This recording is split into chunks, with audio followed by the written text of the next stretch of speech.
Mr. President, are we in a quorum call? No. Okay.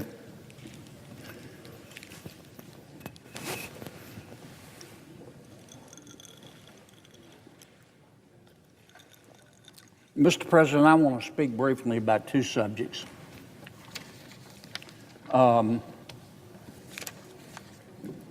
They're different. They're both important, but they're different. Let me start with the reconciliation bill, which President Trump and others called the one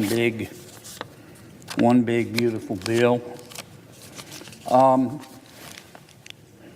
I continue to go through the bill, and every time I do, I'm impressed.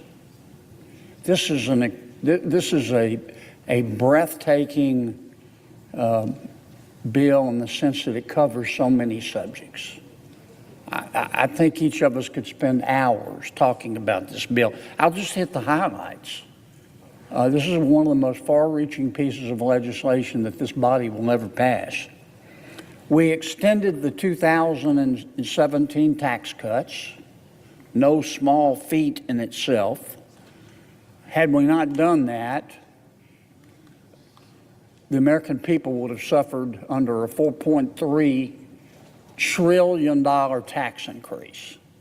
So we stopped that tax increase. And some of my friends and colleagues talk about, well, all you did was stop a tax increase on the billionaires. That is nonsense. That is nonsense on a stick. Unless your soup of the day is gin, you know that is a lie. Half of that tax increase would have hit working men and working women and working families in this country. The other half would have hit our small businesses and, yes, some of our large businesses. We stopped that. We made some of those tax cuts permanent. We cut taxes on tips.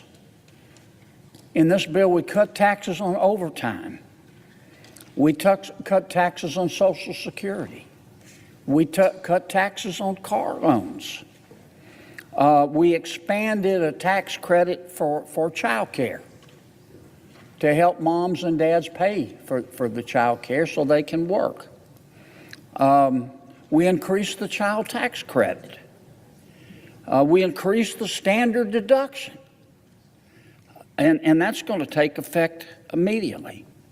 We funded school choice for years and years and years. I have tried, we all have tried, many of us have tried to provide the American people, moms and dads, with school choice. This bill did it. You know, I went to a public school. I'm proud of that. But competition makes all of us better. I can go to my overpriced Capitol Hill apartment or Capitol Hill grocery store and choose from 6 or 7 types of mayonnaise. Why shouldn't we give parents, moms and dads, choices for their kids' education? We're doing that with the school choice portion of this bill. We increased money for the border. And we increased money for defense. Now we also addressed the problem in Medicaid, and I've been very disappointed because some commentators have said that we're going to throw off from the Medicaid rolls. I've read anywhere from 10 to 12 million people. And the implication in some of these articles and some of these comments is that we're just going to look at the Medicaid rolls and go through and say, you're gone, we can't afford you. And that's not what this bill does. The first thing you have to realize is that actually Medicaid is not going to be cut at all under this bill. Under our bill that we just passed, our spending on Medicaid over the next 10 years is going to go up 20%. So nobody's cutting Medicaid. There are some people, as a result of the new provisions that we have put into law, who will no longer be eligible for Medicaid and will no longer get Medicaid. But they weren't entitled to get it in the first place. So when you say, well, you're throwing people off of Medicaid, they weren't entitled to it in the first place. You're not entitled to Medicaid if you're making $200,000 a year.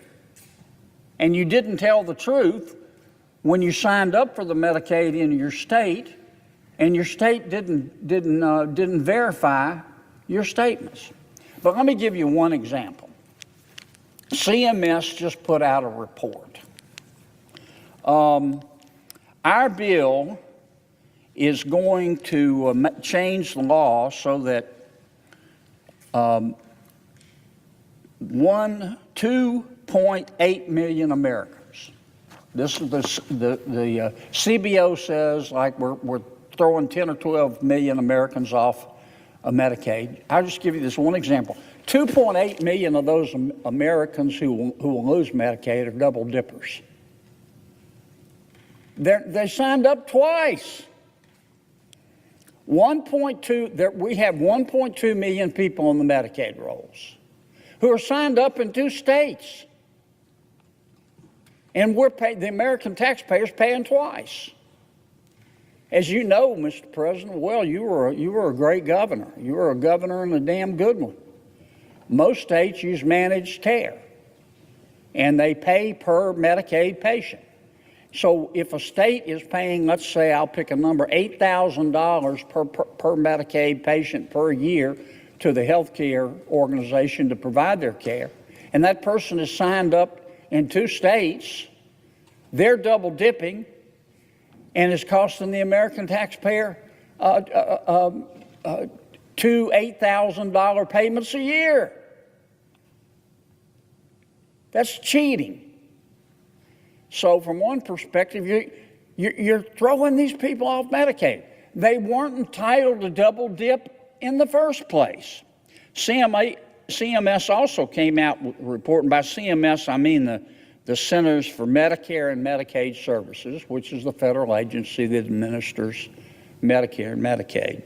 CMS has also found that there are 1.6 million people who are on Medicaid today who are receiving both Medicaid and Obamacare. Well, what's Obamacare? I'll refresh everyone's memory. Medicaid is supposed to be for the poor and disabled, and Medicare is for the elderly, and a lot of other Americans have health insurance through their job.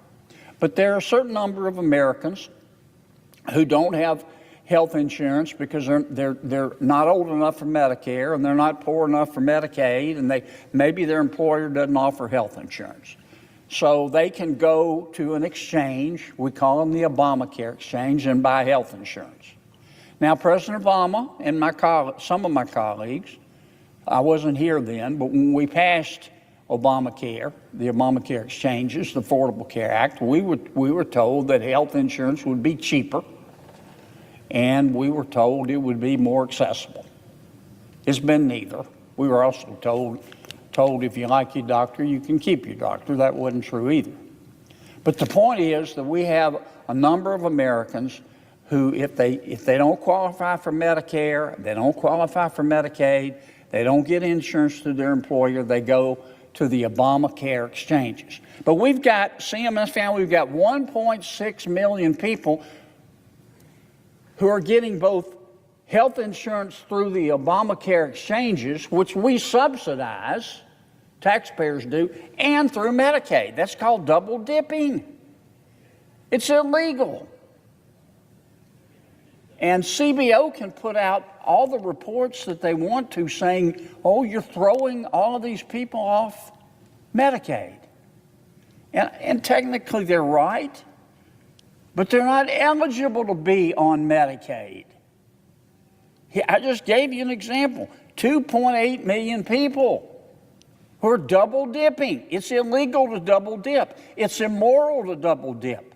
It's unfair to taxpayers to double dip. All our bill does is say you can't double dip. Cheating is wrong. Is that throwing people off Medicaid? Technically, yes. But once again, as the other provisions in this bill also do, we're taking people off Medicaid who weren't eligible for it in the first place. As a result of these 2.8 million people, I think CMS, I'm looking for their figure, I think that it costs the American taxpayer, because of these 2.8 million folks who are double dipping, $14 billion a year. $14 billion a year over a 10-year window, which is the horizon that we use. That's $140 billion that we're going to save. And that savings is going to go back into Medicaid to make it even stronger. And that's just one example of how much of, not much, but well, yeah, much of the reporting on our bill is misleading.